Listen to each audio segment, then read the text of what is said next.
You could begin your explorations of Barcelona right in the main square at the center, which is Plaça de Catalunya, a large patch of greenery with trees and lawns and fountains and benches, and flanked by two large department stores, El Corte Ingles and FNAC.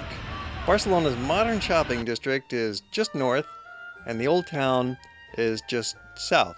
Plaça de Catalunya is a transit hub with several metro and commuter trains running underneath it, and major bus stops all around it, and with 9 streets leading into it. You can catch the open-top tour bus in front of Corte Ingles, but you might hold off on that scenic ride until later after you've seen the heart of town on foot.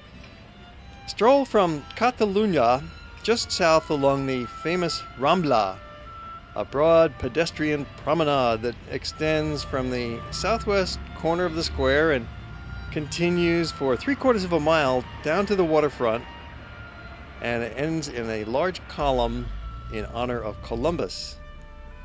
The Rambla is Barcelona at its best and most famous, day and night, so plan to come back to this stretch many times during your visit.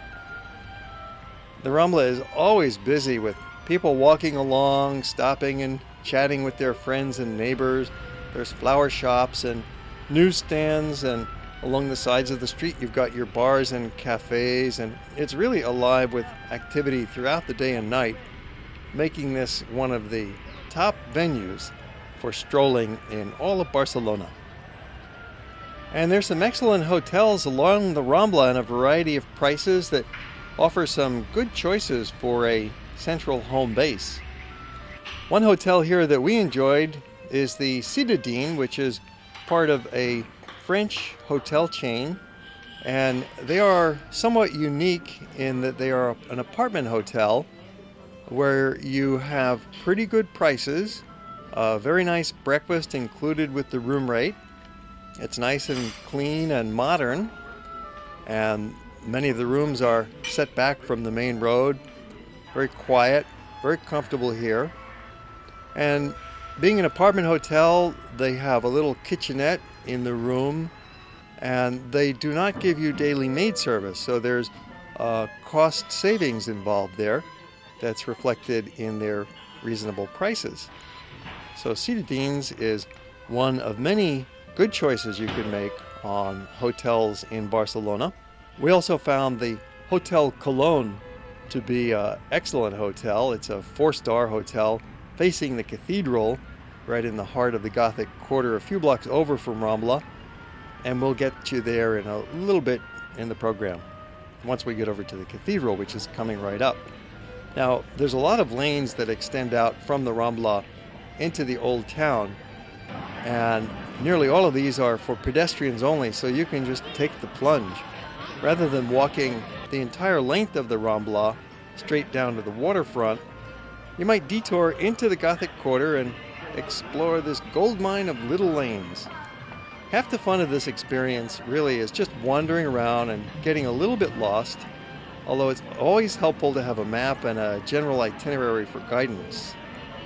And so that's what we'll be doing in our program, is pointing out the main sites that you want to be sure to cover and showing you how to get there in an organized way along this network of lanes, while at the same time encouraging you to freely detour off on your own at any point around any corner that looks interesting at the moment. You can follow your own instincts and have a great time exploring the city because the walking paths are so continuous and the zone is so compact that you really can't get very lost. An excellent place to turn east from the Rambla is a pedestrian lane that's called Carrer de la Portaferissa, and it's lined with fascinating shops and old buildings. It leads to a small strategic intersection where you'll probably end up several times during your wanderings because the 3 directions coming out from this intersection bring you to 3 of the major destinations of town: the cathedral, the Plaza de Pi, and the broad Angel shopping street.